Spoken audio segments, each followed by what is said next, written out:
Connecting.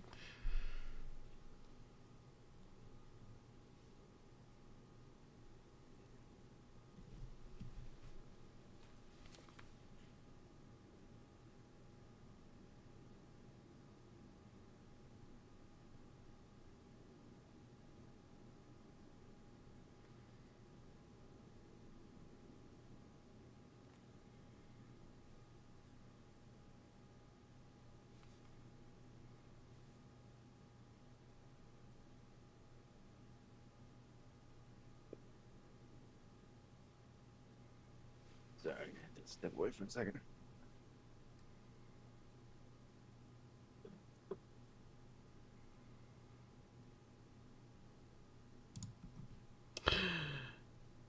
Hey, and welcome to Retro Boost Live. Joining me today is... Oh, nobody. Oh, there he is. It kind of popped in for a second there. Greetings, Tori. How you doing? I'm doing great, man. How are you tonight? I'm good. I'm doing real good, bro. I've been doing that workout, slamming around. I've just been getting really mad, really. And then, yeah. So we got...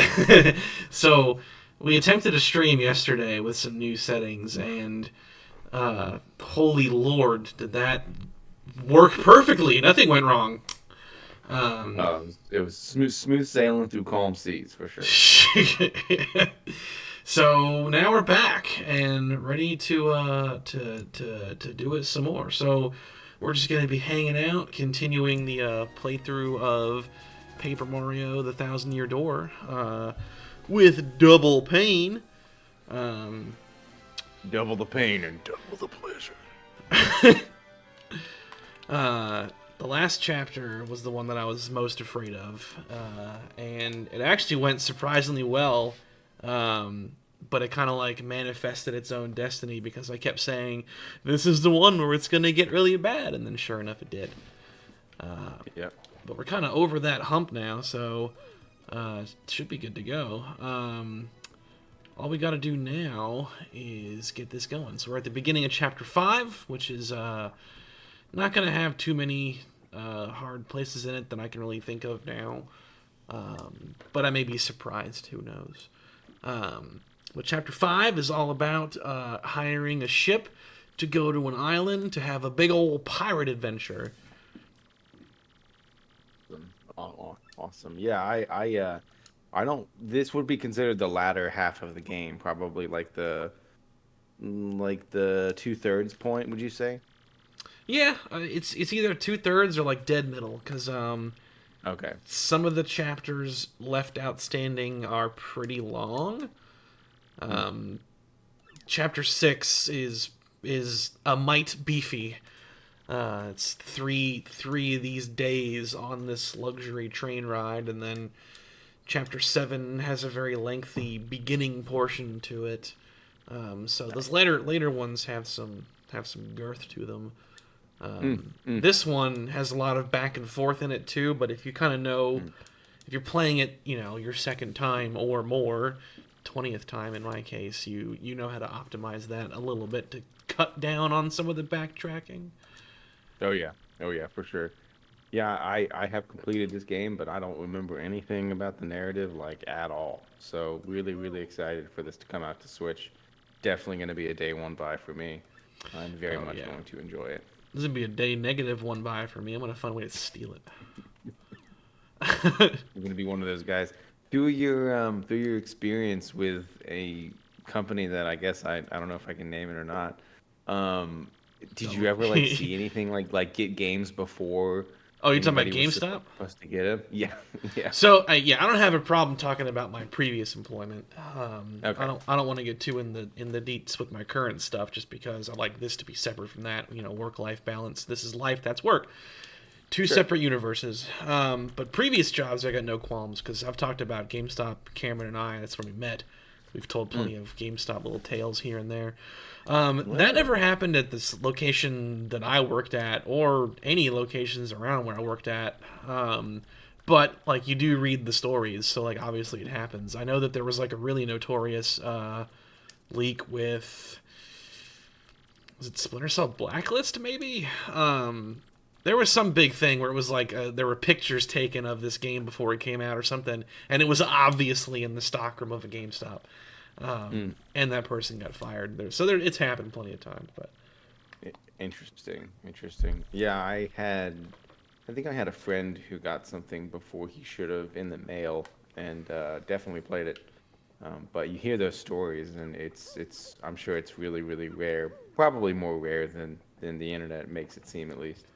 yeah, and like if you get it early because of like a shipping error, that really isn't on you. If you're like doing what some of those GameStop people have done, and like you're swiping it out of the stock room, that's a different story, obviously. Yeah, or you're selling it out of the back room for way more than it retails, you know? Yeah, That would be the way to do it right there. I'm kidding, obviously, but you know. I just realized I have a whole 2 coins. Uh-oh. I'm not really sure How where do you all get the more? uh Isn't there a bank in this game that where you can keep coins? uh Maybe not. no, I don't think so. Gotcha. Okay. I made an investment though that'll pay off. I got Mario into crypto. So Oh, nice. it's only a That's matter pretty of cool. time. Only a matter of time. There's a Oh gosh. a guy that you can a mouse character who wants to start up an oil business in the desert, and you can give him money as a startup.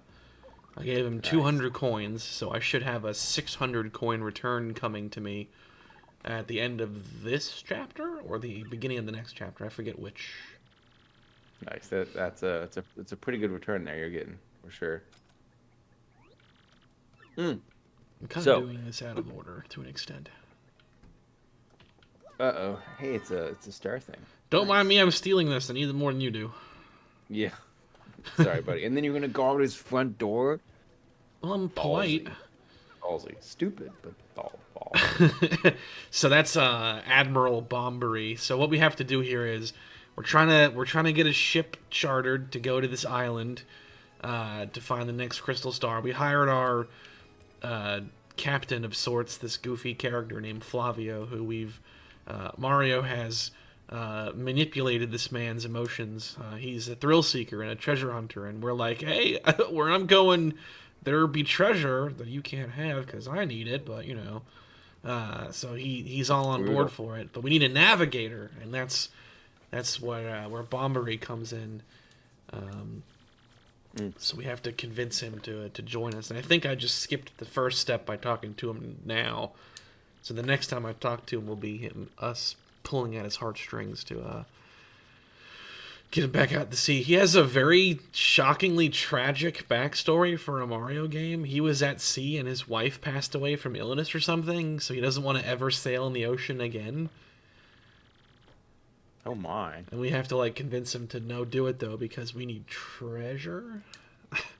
He's not a companion though, right? He's just like a quest character. No, he becomes a companion. Oh, very cool. Is he any good? I want to say yes. He has a couple of good moves. Nice. I'm trying to learn what team comp I'm gonna use when I get it on Switch. And you can see here the character on the far right. Who's that guy? It's Lord Crump in disguise. He's a villain. He's the recurring villain of the whole game. He's the first boss you fight. He's the second boss you fight. Fifth boss you fight. You fight him like 5 times in the game. Dang. But he Well, knows that's cool. he knows that we're going. So we've already encountered him multiple times at this point. So the goggles are what gives him away. Oh, I see. But he's masquerading as a member of this crew. That's funny. He's just like, "Yar, I like being a pirate as well." I'm like, hey, has anybody talked to the new guy? Yeah, he's weird. He's been around for our entire lives, or 5 minutes. I can't recall. All right, just gotta talk to So- the bartender now. Did not finish Dog Soldiers today. There are some great shots in that film, man. Like there's the one scene when the two guys walk out of the house and they're just like looking around, and they see all of them like in different spots around the house. I was like, wow, that is really good stuff. And homeboy's got his guts like falling out, but he's alive like an hour later in the movie. I'm like, what is going on? Yeah, because That dude should be so dead. He's turning into a wereman. Oh yeah. I guess I didn't even think about that. Yeah, that's why. Oh. Some great kills though, for sure. Right, But the weirdest thing about the fact that we watched some of that film today was we watched Event Horizon today, and the same guy's in both movies. Yeah, because isn't he like the doctor or whatever in Event Horizon? He's the pilot. He's the pilot. Yeah. It was just crazy because I didn't know that going into it. It wasn't like we chose that, you know. It just kind of worked out that way. And then the guy from Game of Thrones plays Davos Seaworth. Super good. As soon as I saw him, I was like, oh, dude, this movie's going to be awesome. The dude that directed that movie went on to direct a few episodes of Game of Thrones too. Wow, no way. Mm-hmm. I think mainly Very in cool. the second season. Gotcha. So when it was still good. Yeah. Nice. Could be wrong. I think it's the first season too. He did a couple. He wasn't like he wasn't like always doing it, but he definitely did more than two. Right. Nice. Yeah, it's shot very like interestingly for sure. The way that the camera works throughout the film, it's pretty unique, I would say.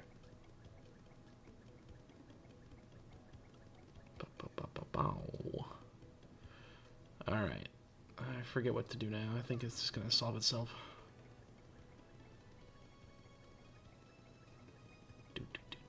Do.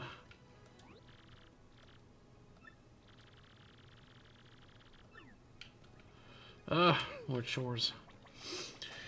Gotta recruit him. That little man. Yeah, I can Cool ride that you him. can jump on little dude. That's hilarious. I guess he can carry like what, 7 times his body weight. About to say, yeah, he's got mega strength. Yeah. All right, give me the lowdown here, dude. This is where we find out the tragedy.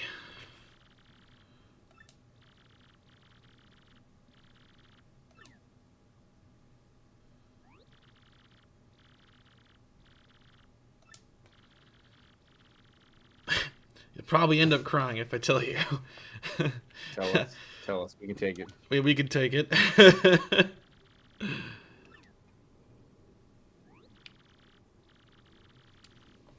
He had a wife of Tell me there's enduring not a son beauty. involved.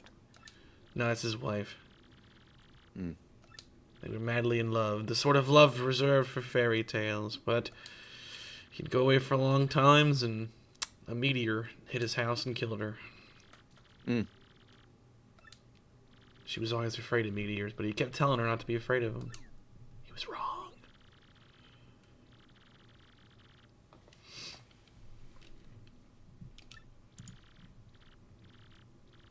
Fell ill, a virus, passing cold, no one knew.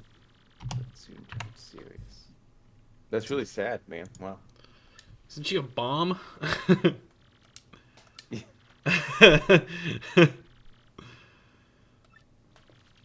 Like, how do you convince this guy to go back on the water, man? If it was me, I'd be like, nah, dude, my wife died on the water. I'm not going out there. I don't. well, she didn't die care on who the you water. are. She died when he was away. Oh.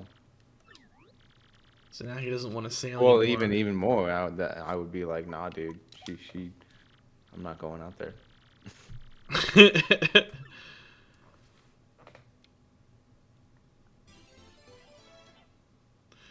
Oh gosh. This is a little bit like the problem with Sam Raimi's Spider-Man 3, where like the butler just spontaneously knows that the Green Goblin killed himself by mistake and it wasn't Spider-Man, and he tells Harry that in the end. And it's like, bro, why didn't you tell him this 3 years ago, okay? This Absolutely. bartender's just like, I got this letter from his wife that died. I didn't give him to him because I'm a dick. What can I say? Wasn't there something similar in The Dark Knight when Alfred gets the letters from that one girl and then he's like, nah, I ain't giving it to him. Yeah, And like, Rachel. She gives him letters saying that she wants to be with Harvey and whatever. yeah, But he... good yeah, movie. Yeah. Yeah. Batman. You're gonna see the new what's his name? It's not Aquaman. God, I was about to say something else. Do you think you're gonna see the new Aquaman? No. No. No. Like I saw something online about like preliminary reviews don't look very good, so we'll have No, to see. they're not. They're not. I hope it does That's been well. out for a couple weeks. Oh really? Oh really? Yeah, that came out. Dude, That I'm came so out like out of a. the loop. That came out like literally a month ago. Dude, I just saw stuff on it today. Oh god, I'm so Yeah, behind. that came out like mid-December, so that's just about a month, I think. Well, It's got bad reviews. It's terrible. dang. That's a the shame. consensus. I'm not surprised. They I don't know what the hell they thought they were doing here with the. I haven't seen any of this year's DC movies, and that's on purpose. I'm just done with these. I'm looking forward to what James Gunn is doing because like we need that reset button so desperately. I've just given up on trying to even care for what's out there right now because it's all just bad. Yep. Every single one of these movies was bad that came out this year from DC. Not including... Oh, wait. Yeah, that's last year. Let's say because this year would have been the Shazam sequel. That's bad. Blue Beetle, which is just cliche as hell. It's just every superhero dumb thing that they've done. The villain's got the hero's powers, but he's evil. All that same garbage. And then Aquaman's also just like middling farts. What did you think of the Batman film? That's The not this year, but like in general. the Matt Reeves one. Yeah. I love it. Yeah, so do I. I thought it was very good. Why can't they just like make something that we all like and that reviews well and then go, okay, we're gonna base everything we do off that because they like that. Why don't they just do that? I don't get it. I don't get it either.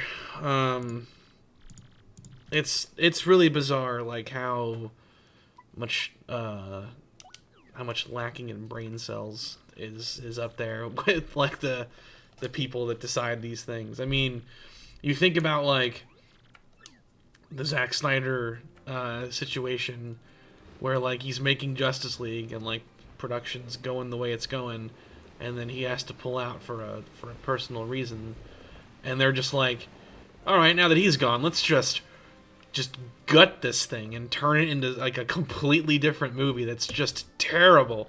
Not to say that like what he did was golden either. I mean, his version of Justice League I think is great for people that are like real deep DC fans, but not great for casual audiences.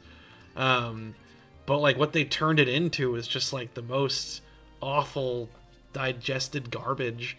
The decision making up there is wild. They did the same thing to the Suicide Squad, the one that David Ayer did, that he was like recently talking about on Twitter. Like they tested it and it tested horribly, and they like reshot a bunch of stuff, and like they had a trailer that was like the trailer like didn't even remotely reflect what the movie was. They had to change it. It was like insane, like the level of mismanagement up there, man. Did you see the other Suicide Squad? Yes, I love it. It's great. I thought it was great. That's one of my favorite DC movies because it's just very good. It puts fun first. It's trying to be fun first. It knows James Gunn like knows how to have fun with that kind of stuff. Like I love what he does. Introducing characters like Flippin' Polka Dot Man and King Shark. Like I love it. What do you think his strategy is going to be to fix it? Where do you think it's going to start? Well, we know where it's starting. It sounds like he's doing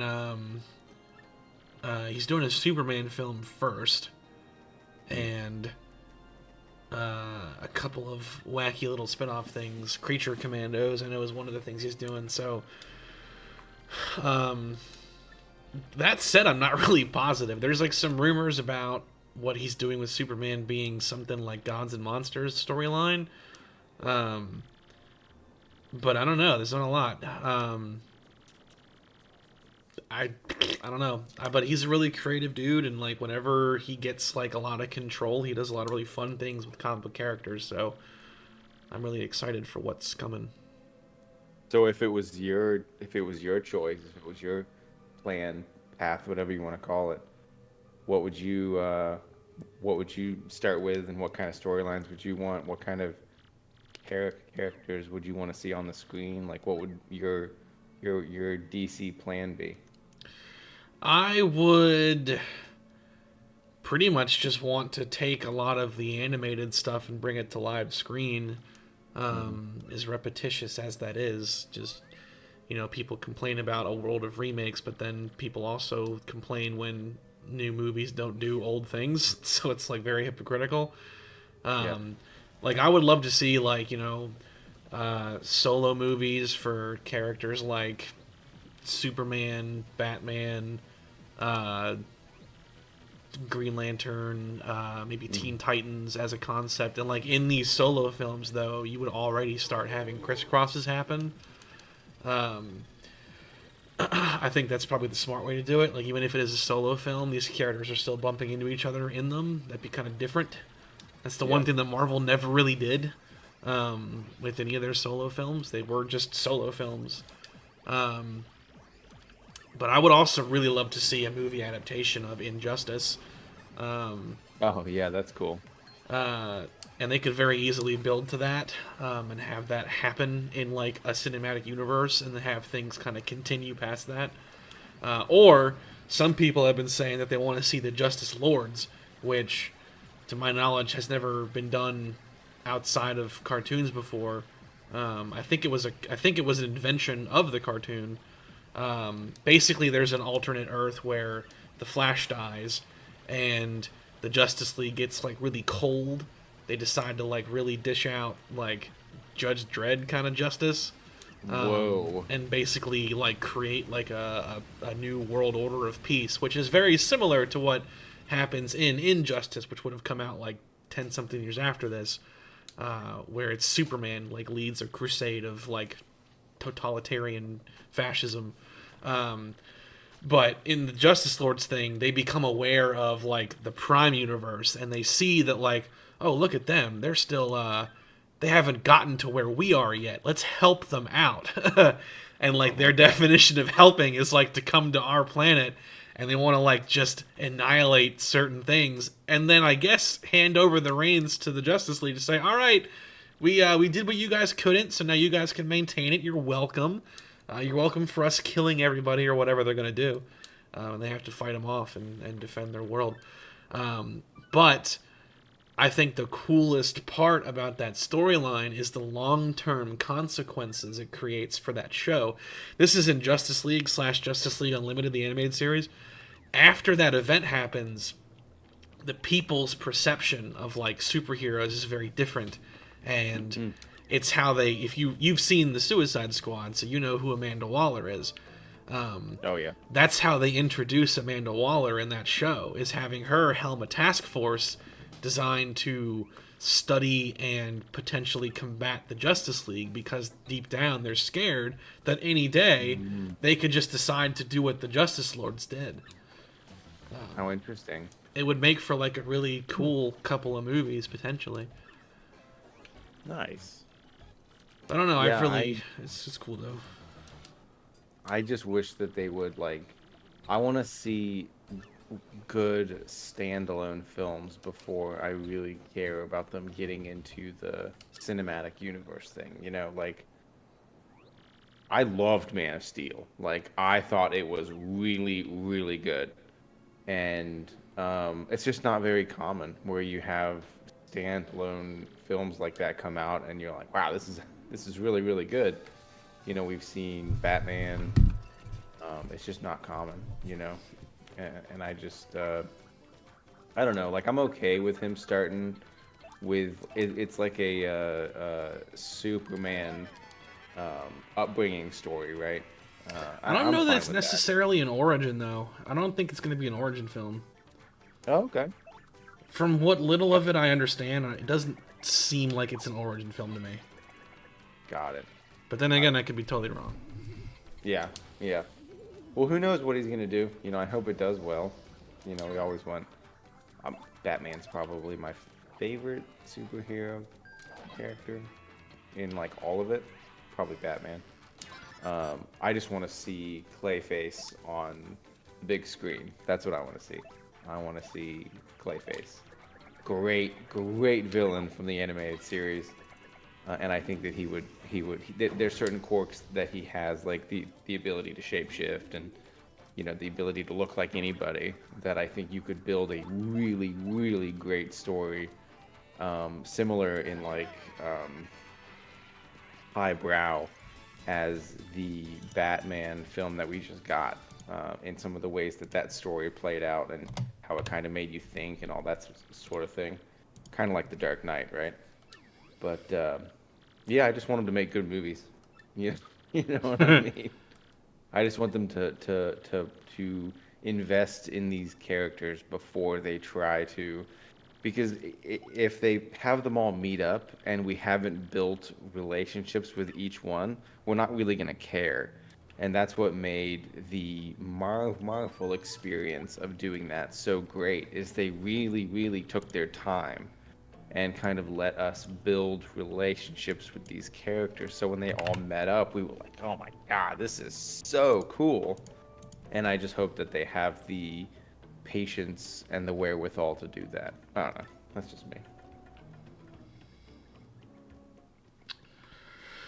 For their solo films, oh dang, I can't even afford to rest. I think that newest Batman movie is like a good showcase of, you don't even really need to do it as an origin. Like at this point, these people know who these characters are. Like that movie didn't even bother with it. Yep. I thought that was a really good move. Well, and the timeline that they picked was really cool too. Like, he's been doing it long enough now that he's starting to not. He still doesn't know if it was the right thing, and that's a really interesting Batman to kind of build on. Dang, look at that. Nice.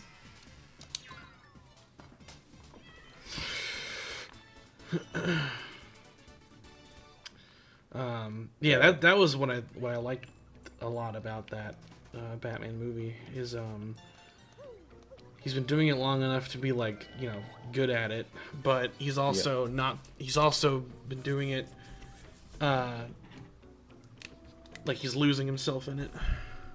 Definitely. People were like, I've seen a lot of people, not online, like in person when I talk about the movie, they complain about how they didn't like him as Bruce Wayne because of how like weird and quiet he was, and I was like, but that's the point. Like he doesn't know. Yep. He's getting it, like the identities are getting crossed. Like Batman is becoming the real identity, and Bruce Wayne is the weird disguise that he's trying to figure out. He's lost in it.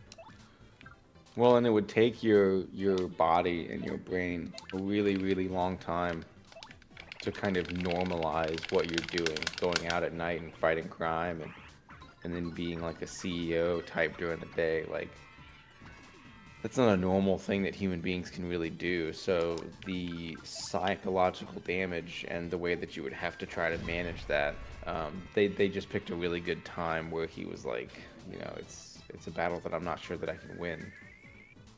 Great movie though. I thought it was very good, and I enjoyed it quite a bit. I think I saw it twice in theaters, and as soon as it came out to streaming, we bought it. Oh, nice. I might not be able to hit him though. No. Okay, at least they.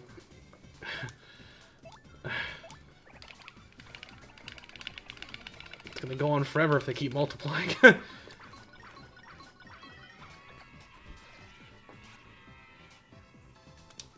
You're gonna get a ton of experience from this. About to say, I've killed 4 of them now. Okay. Oh, no. Ah.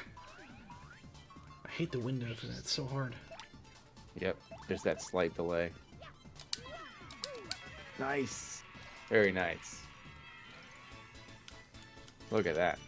Was that 12? Nice.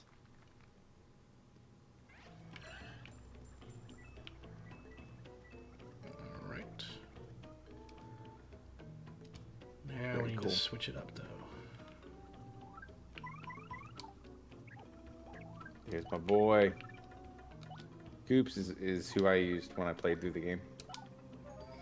He's really handy right here, because these piranha plants we're not going to be able to jump on. That eliminates a lot of party members out of the gate there.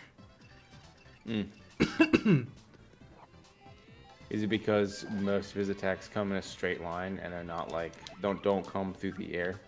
Yeah. Gotcha. Makes sense. Goombella, Yoshi, and Mario can't hurt these guys by default with their jumps, at least. It means Koops is the only one that makes sense. Ah! Ooh. Uh-oh. Poison.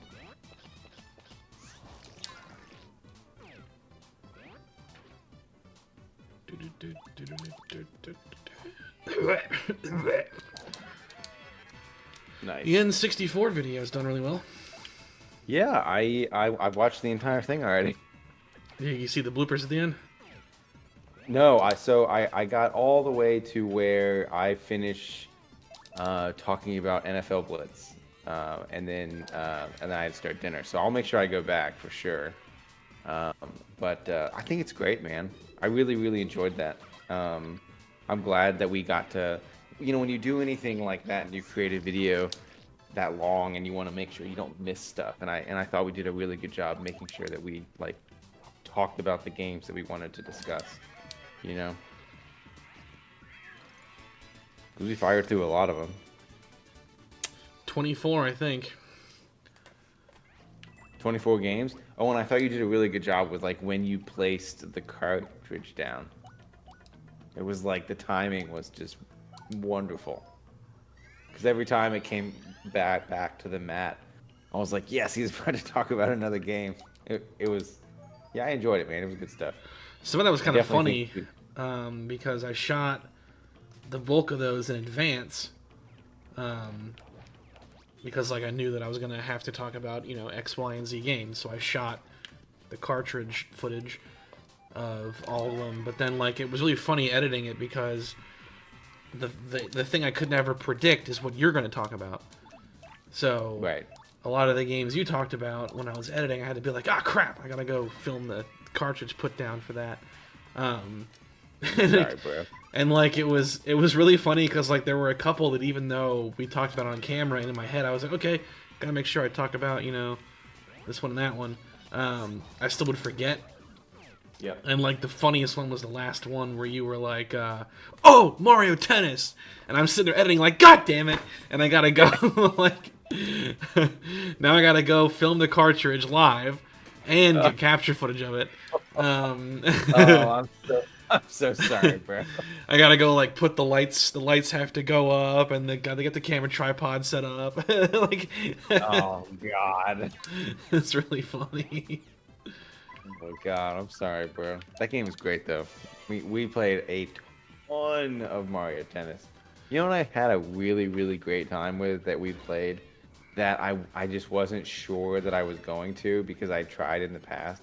Dude, whatever you're doing is wow. Trying to end this fight really fast. How are they not all dead? Oh, there we go. Okay, good. Dude, Mario Golf. I really enjoyed when we played Mario Golf. Like, I did not think that I was going to enjoy it. I had a great time. It was really fun.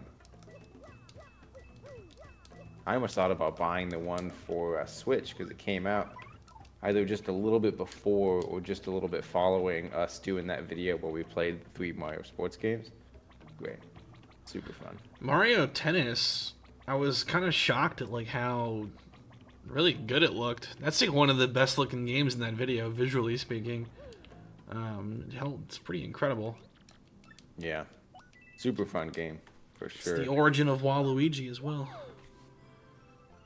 Really?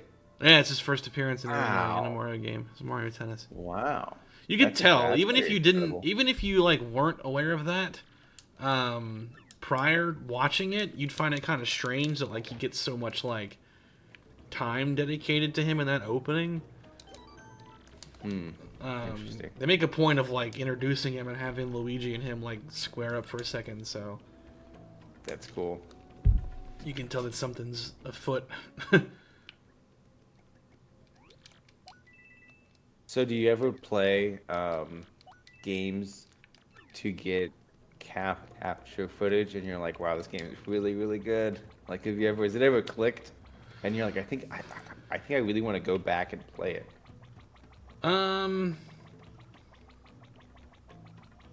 Playing for that video, my objective was to get capture footage for like, 5, 10, maybe 15 minutes per game.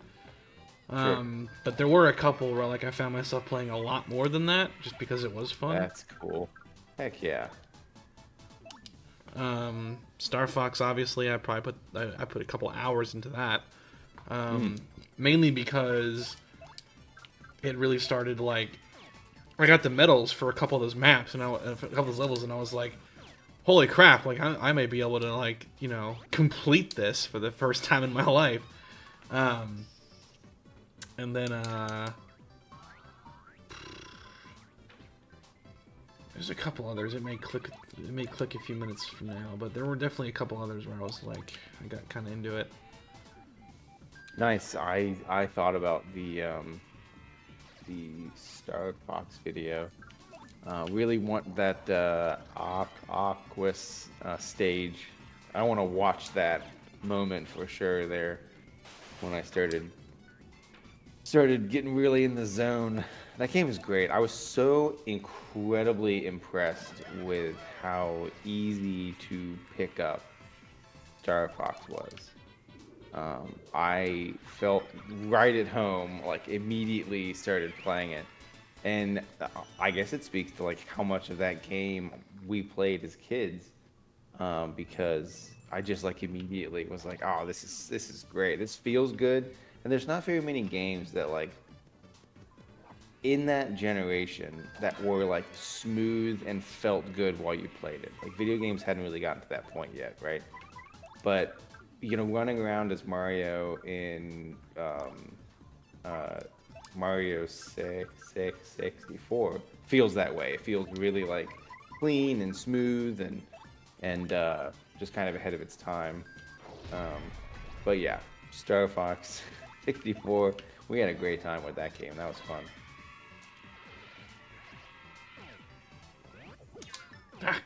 What's going on in the battle right now? Just trying to Looks like you're about to win. manage things. Managing my resources. Managing my resources. Very cool. Not that it was any time currently, but 2 years ago when I filmed the 100 subscriber special, Resistance 2 was a game that I found myself playing a lot more than was even remotely necessary. That's interesting. Wow. I've never played any of those. I wish that we would see a new one. That would be a really cool exclusive for Sony to kind of pull out of the hat. I forget. I'm trying to think who developed that. It was one of the big Sony's. Was it Insomniac? Have you ever heard of the Killzone games? Yeah. I love Killzone 1 and 2 and 3. And I played it's not 4, it's like Shadow something. Shadowfall. I played that. Yeah, I played that on PS4. It was okay. The engine for that but- game is used in all of Sony's stuff. So Last of Us, Is it really? Uncharted. So even though that game itself didn't do that well, that company made bank on Sony like taking that engine and using it for everything they possibly could. Yeah, it's Gorilla Studios, I think is what they're called.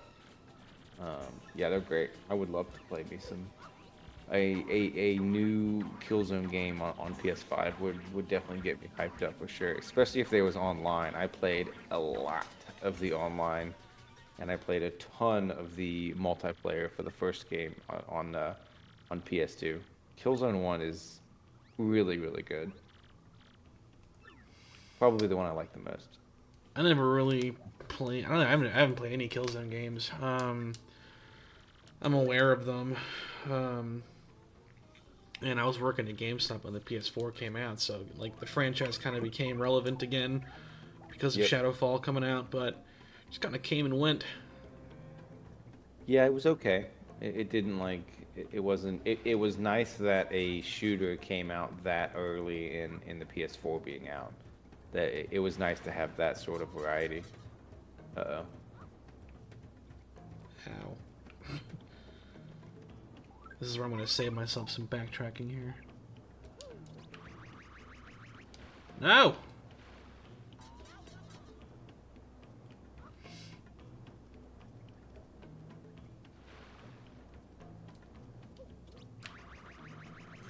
Oh, Jesus.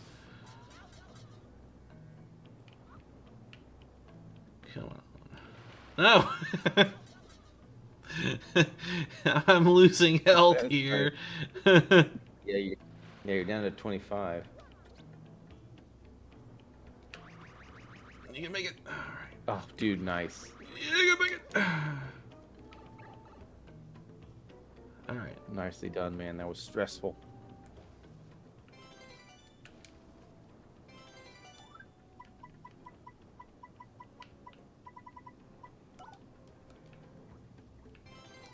No, go away. I Alright, want so some shell. coconuts. The second one we could keep as a health item, but the first one is needed for a quest. Nice. So by getting it now, we've set ourselves up for success. Also, ice power. Write that down. This is the one that lets us jump on the fire dudes. Nice. And I'm gonna go ahead and equip it because it not just lets us jump on them, but it also increases our attack power on them. I could probably live without hammer throw for a while. Thankfully, it only costs 1 badge point. Oh! I missed a shine sprite back there.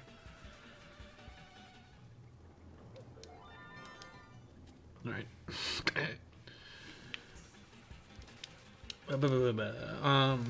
Resistance 2 is my favorite of those games. I maybe played one of them at one time, maybe on like a demo or something. I think it was on PS3 when I played. Is the PS3 the only? Were they all three on the PS3, or was? Yeah, one of they're them only was on PS3. PS2? Okay, only on PS3. Okay, interesting. Yeah, never played them. You know what game I love that I've bought on like everything I own is BioShock. BioShock is very unique. It's very cool. It has a very interesting setting. It's really, really cool. Definitely kind of scary at times. Scary may not be the right word. Stressful, you know. But BioShock 1 is great.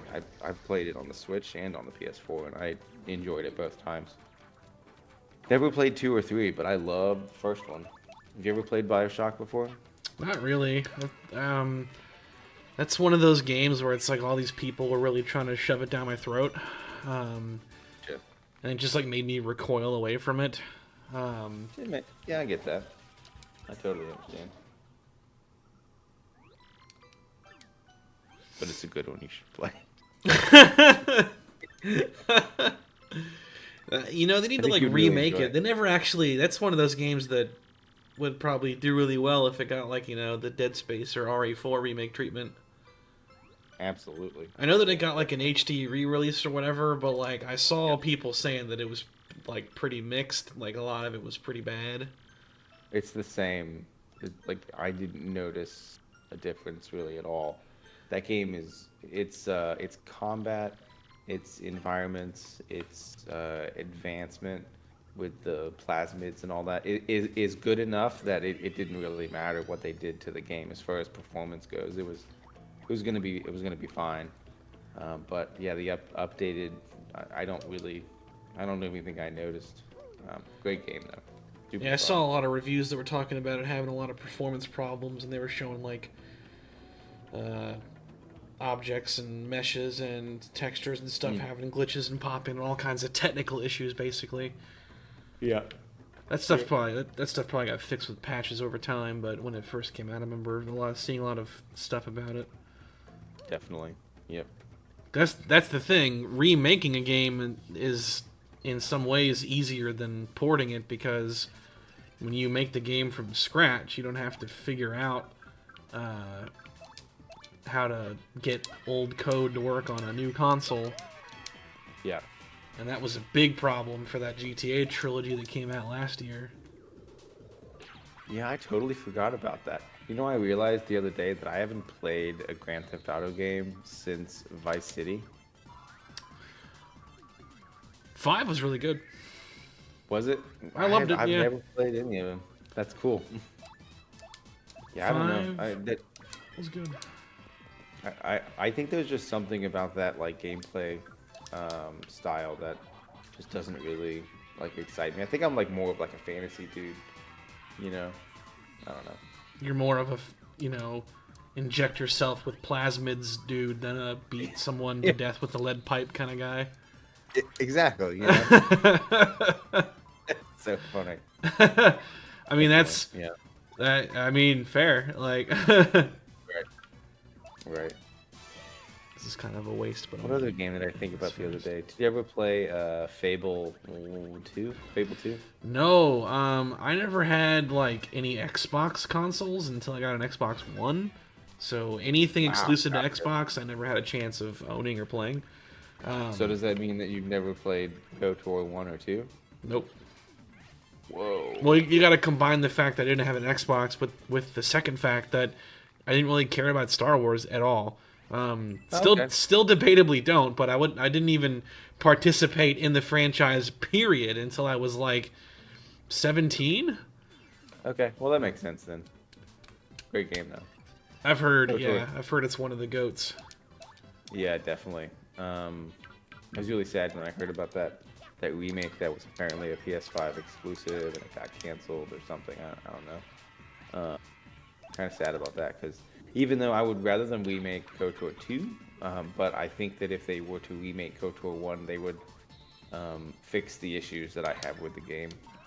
But they're both very good, and you can absolutely tell that they are like pre-Mass Effect BioWare. Like the wheels were turning for what we eventually got as far as like a narrative-based space game, right?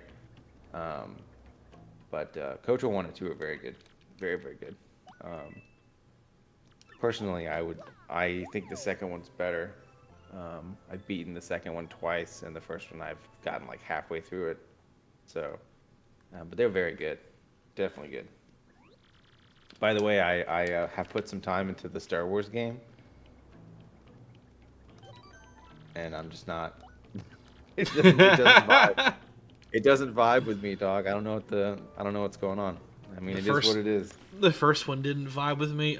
You're referring Yeah. to Jedi Survivor, right? Correct. Yes. Yeah. I The don't first wanna one bash didn't it, vibe with but me either. I put probably 20, 25 hours into the first game, and I got the second one for a pretty good price. And I put some time into it, and I was like, I don't know, man. There's just something. It's weird too because like that style of game should lend itself very well to being a good Star Wars game. And maybe it is. Maybe it's just not for me. But yeah, it just didn't really click. I don't know. It's a shame because the main character shares the same name as my son. Cal I figured, Kestis. yeah. My son's name is Cal. or Kaladin, whatever you want to. Kale. Yeah. Spelled Kawl. Well, we did. Not that this is relevant at all, but the way that we spelled his name, we left it a choice for us if we wanted to nickname him Kale, because I like the name Kale a lot. But the spelling of his name allows us to do that if we wanted to. We haven't yet, and I don't foresee that we will, but we gave ourselves that choice, which I think is funny. I like the nickname being Cal because it reminds me of Superman. Yep. Absolutely. Funny thing about that, when I worked at GameStop, we had a really terrible manager for a short span. Well, not really a short span. It was like, the better part of 7-8 months. She was terrible. She had a bunch of personal issues, and they came to work with her. She was late all the time and would disappear during shifts. But one of the Damn.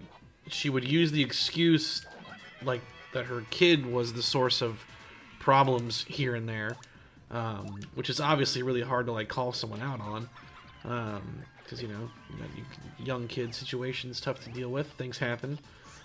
But then we learn the name of the kid, and this is where you know that she's just full of crap, or she's just terrible at naming things. She named the kid Kal-El, as in, like, the kid's first name is Kal-El. Now, the problem with that is that that's Superman's full name. So, like, if your name is John Smith, your first name isn't John Smith. You have a first name and a last name. El is, like, the house of El. So it's like either she's lying, or she really didn't understand Superman when she named her kid.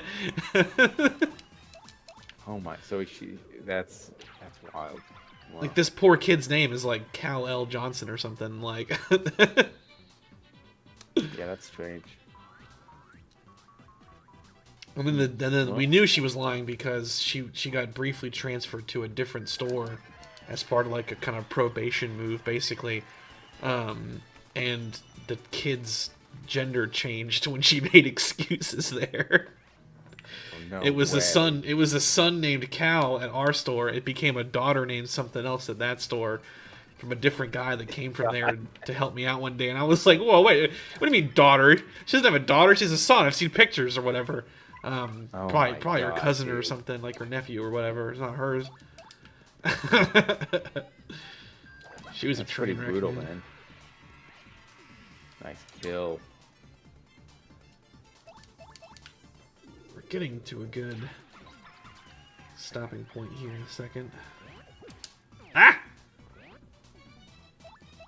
Nice, but yeah, watched Event Horizon today and thoroughly enjoyed it. And it could be because I've been playing a lot of Dead Space lately, which I'm enjoying.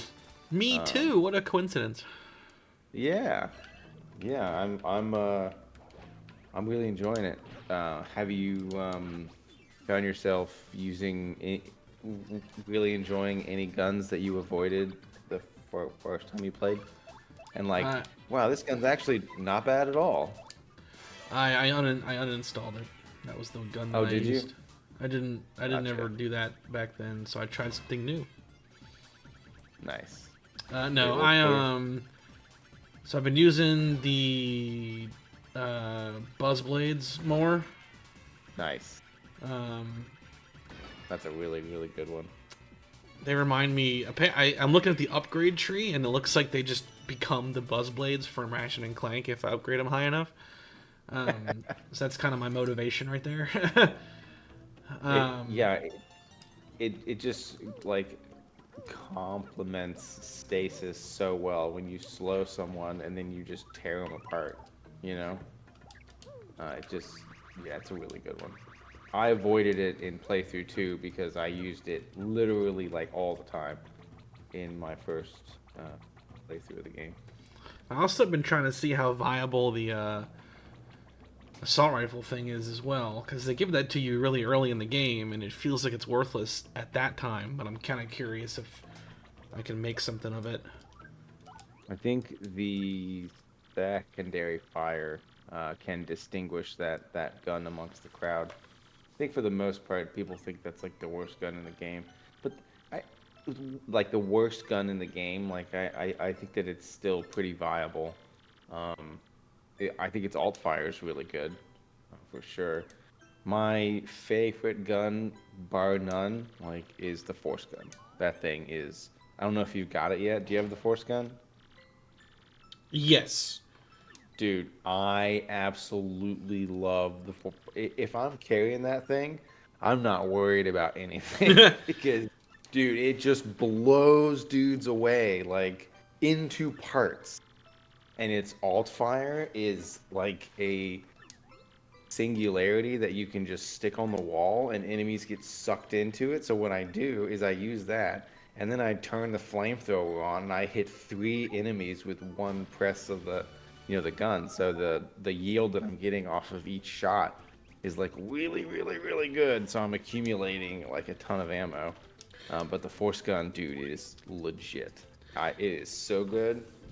I was And briefly using it. I was kind of playing around with the idea of like kind of always having a heavy weapon on me, and right now the flamethrower is that weapon. But I was trying to see if I could really make the contact beam into that like emergency and the fight quick weapon, because its alt fire is just like a bomb that goes off. Yep. I gotta play around with both of those more. The one thing that I would say, because I did the same thing, I used the force gun in the first playthrough of the game, and then in playthrough 2, I was like, I'm gonna go with the contact beam because of that alt fire. It's just like that insanely huge blast. But then I realized that like one of those, it's practically the same shot as the normal force gun shot. It's just used to like deal a ton of damage and push things back. So I was like, if that's all I'm going to use the contact beam for, I might as well just use the force gun. So I just went back to that. But I'm carrying them both. This is like I used the plasma cutter, the flamethrower, the contact beam, and the force gun, and I'm just like tearing through the game. It's a lot of fun though. Yeah, I've been really enjoying it. It's a very good game. I played it not when it first came out, maybe like a year or two afterwards. I bought it pre-owned and gave it a shot. Nice. And really liked it. I never really played the second one though. I remember starting it, but not really going much further with it. Same here. I kind of want to go back and finish it or something. But I've been really enjoying the remake. It's so weird to like call a game like that beautiful, but like it is. Oh yeah, 100%. And it's also just kind of interesting seeing how, no pun intended, fleshed out the remake is, regarding like how you have like kind of some characters have like expanded roles, or like some characters that were only present via text or audio logs are now like on screen with dialogue. Mechanically, things are different and way better. Like the anti-gravity in the original was just you kind of walking on surfaces. Now you can fly around. Make one of the boss fights entirely different in how it's executed. It's really cool, man. I didn't realize, like, because Resident Evil 4 is like almost not even the same game as like its source counterpart, and like Dead Space mechanic, like control wise, is the same game, but that makes you kind of think at first blush that this is just visuals only. But when you really sink your teeth into it, you're seeing like, no, it's kind of got a lot going on that's different, sort of like the RE4 remake was, which in my mind like justifies its existence, because I wasn't really too jazzed on it surface level, like the remake in Dead Space, like why? That game was really good and it's not even that old, but then you're playing the remake and I'm like, okay, I take it back, this is actually really awesome. Yeah, I think that we could say the same about a lot of old games, that like if they were like really really good, like the idea of a remake of a game like Chrono Trigger, right? Like that's gonna have a tremendous amount of stress on it to be good, because that game, the first iteration up. It was so good. Um, but yeah, Dead Space for sure. Like I thought for a while that like the premise of that game combined with the visuals that games can do, if they remake that game, it's gonna be so incredibly good. And that's what it is. It's really, really good. Um, I used to think that it was the most stressful video game of all time, as far as like fear and like stress and environmental style and all the things that I find to be scary. The idea of being on a ship with a bunch of, vents and dark corridors and things like that with creatures that look like this. Like to me, that's the epitome of like, my goodness, that is not what I want to have anything to do with. Um, but I've played through it so much now that I don't think I share that anymore, which is a shame, because that shouldn't take away from how great the game is. But yeah, it's very very good, and yeah, it's really really good. I hope they look into Capcom.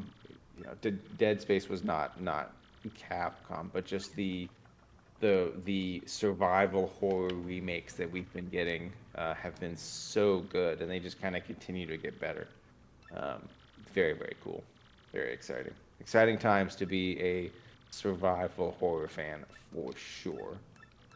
You're getting like all your beats, all the greatest hits you're getting remade, and they're not screwing it up, and that's just pretty rare in the industry, I would say.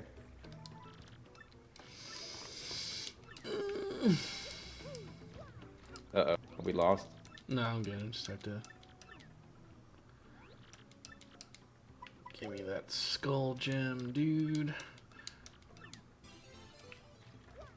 This is his little skull gem thing that he had earlier. Oh, There we go.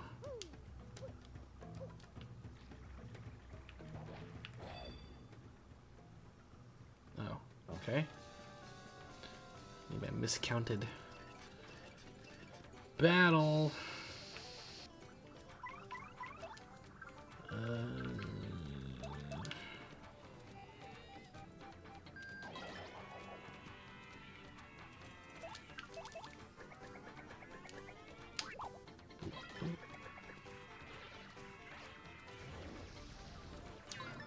I wonder if they'll go full Capcom mode and just do remakes of Dead Space 2 and 3.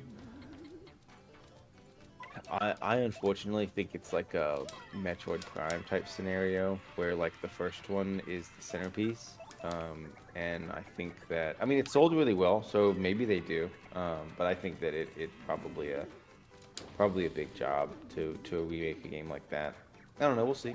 I mean, I definitely think we're gonna see a new Resident Evil remake in 2024 for sure, and it's probably gonna be Code Veronica, which You is think really so? cool because yeah, that's just I just think that's where they're headed.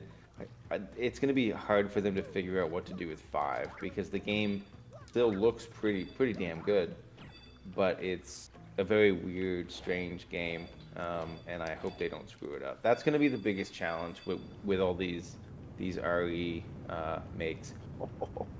Um, that was pretty slick. Um, five is gonna be really tough. So I think they're gonna give themselves plenty of time by going ahead and doing Code Veronica. But I think Code Veronica deserves it for sure. It's a good game and it tells a really interesting story. And Claire and Chris are both in it, and a couple other villains and stuff like that. So, but it's a cool story, and I would love to see it look like Resident Evil 4, right? As far as how the game looks and plays and all that good stuff. Plus, two, you need to play RE2. You need to play the RE2 remake. I think you would really enjoy it. It's much smaller scale than RE4, but the gameplay is very similar. It's really good. Yeah, I It's should. I really stressful. enjoyed 4. You would really like to. So I think Two I'm is gonna great. play. I think I'll play Resident Evil Stars. Survivor. Ooh, That the really best. Is that one of the bad ones? survivors. There was Resident Evil Outbreak way back in the day. It's the Raccoon Squad one that you want to play. Oh, that's what I was thinking of. Yeah, Yeah. Operation Raccoon Oh, Squad. right. We're pleased to announce Resident Evil Raccoon Squad. You play as a bunch of raccoons. They like to eat garbage. That's what you do in the game. But don't eat the garbage Save, with the T virus in it, or you get a game over. I was just gonna say, save the world from the T virus, one trash can at a time. I remember, I've probably said this before on the channel too, but there was like someone came in to the GameStop I worked at, and they pre-ordered Operation Raccoon City. I didn't ask them to; they did it. I'm not pushy like at all. This sales stuff, I'm like so bad at it because I'm actually good at it because I'm not a piece of crap. Um, so like when people would pre-order things, it was of their own volition. If you're checking out with me, so this person came up and pre-ordered Operation Raccoon City. That same person came back like the day that it came out, and they wanted to return it slash trade it in, and because it's bad, they put their trade in toward Resident Evil 6, and I was like, oh man, Ooh. like you're really doubling down. I see, like, which in retrospect seems like it's not really that bad of a game. It seems, but at the time, I think it was really perceived negatively. Yeah, six is an interesting thing. It's got a cool co-op type scenario, but I've actually never beaten it. It's the only numerical RE game that I've never beat. Um, We'll have to yeah, change that. Do I have that? I think I you have it. probably. Yeah, it's got a fun co-op. I mean, me and Thomas have tried it quite a few times because we've played a ton of five I don't have 6. co-op. Yeah, don't buy six though. It's really really bad. Yes, hello, Resident Evil 6, the store. Ship me one, please. Ship me one, please. That's hilarious. Maybe Cool. we'll do it. Who knows? I think 2024 is going to be the year of Star Fox for the channels. What it was sounding like.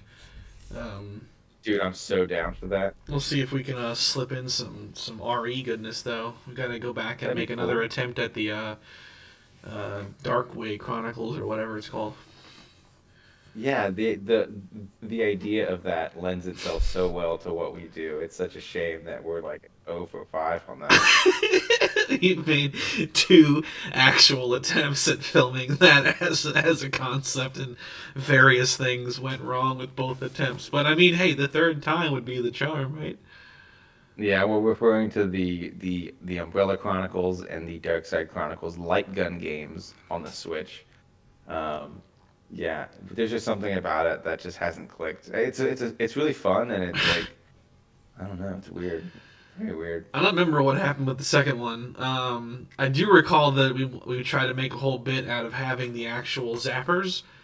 But then like the briefcase I put him in like faced opposite the camera, so you couldn't even like appreciate the case being open and like seeing him. It was just terrible. We need like multiple cameras to do something like that the right Right, way. right, right. That'll be fun. We'll get to it one day. That's the plan. Um, Absolutely. we're up to the Pirate's Grotto now, so we're at the halfway point of Chapter 5. So the next stream will be finishing Chapter 5 of the Thousand Year Door. The only part of this chapter that I'm really anticipating problems would be the 2 bosses. Gotcha. The chapter boss can really lay on the damage if you don't really deal with him the right way, and then the boss after him with double pain in consideration uh, probably has a couple of like mammoth hit moves he's gonna throw at us, but we'll see. Nice. But we will tackle that on the next one. Thanks everyone who joined us.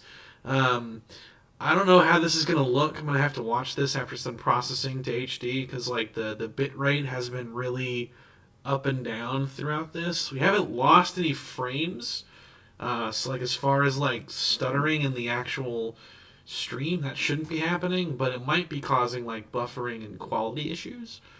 I don't know what's causing it. There've been a couple of weird internet issues with this lately. I'll have to look into testing it over the next few days to see, but might be nothing, might be something. I don't know until I watch it after the fact. So hopefully it wasn't too bad. Got it. Got it. Well, I've enjoyed chit chatting, bro. It's always a good time. Yeah. All right, everybody. We'll see you on the next one.